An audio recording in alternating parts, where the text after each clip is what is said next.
నీ will power. నేను ఇక సిగరెట్ తాగను. ఏంటిది అది? Will power. గడి చెప్పనా, ఇక నేను సిగరెట్ తాగను. ఏంటిది అది? Will power. విల్ పవర్తో 2 నెలలు 3 నెలల తర్వాత మొత్తం పీకేస్తావు మొత్తం. కానీ విల్ పవర్తో ఏం కలవాలి? God's power. అప్పుడే కార్యం జరుగుతుంది. ఇక నేను బ్రాందీ ముట్టుకోను, విస్కీ ముట్టుకోను. ఏంటిది అది? Will power. దాంతో ఏం కలవాలి? అద్భుతం జరుగుతుంది. ఇక నేను ఈ పాపిష్టి కార్యానికి వెళ్ళను. ఏంటిది అది? Will power. సక్సెస్ అవ్వలేవు. ఏం కలగాలి? ఏం యాడ్ అవ్వాలి? God's power. సక్సెస్ అవుతావు. నేను నశించినా నశిస్తా. ఏంటిది? కానీ విల్ పవర్తో వెళ్ళా. మీరందరూ ఉపవాసం ఉండండి. ఏంటిది?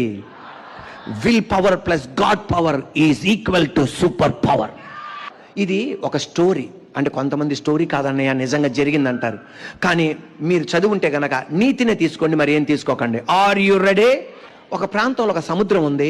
అక్కడ ఉన్న ఆ ఏరియాలో ఉన్న గ్రామంలో ఉన్న మత్స్యకారులు ఆ సముద్రంలోనికి ఆ జాలరులు పడవలేసుకొని వలలు వేయడానికి వెళ్తే అక్కడ ఒక పెద్ద త్రిమింగలం ఉంది. ఏముంది? ఆ మత్స్యకారులు మింగేస్తుంది. వెంటనే అమెరికా ప్రభుత్వం వాళ్ళు తెలుసుకొని 3 శాస్త్రవేత్తలు వచ్చారు.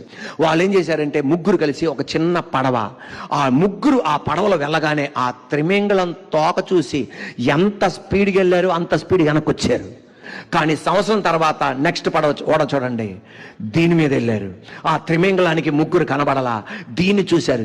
ఇక్కడ నుండి దాన్ని షూట్ చేసి చంపేశారు. ఈ రోజున నువ్వు సింగిల్గా వెళ్ళినప్పుడు, నువ్వు ఒంటరిగా వెళ్ళినప్పుడు ఆ గాయాలను ఎదుర్కోలేవు. యేసయ్య నీలో ఉన్నాడు. నువ్వు యేసయ్యలో ఉన్నావు.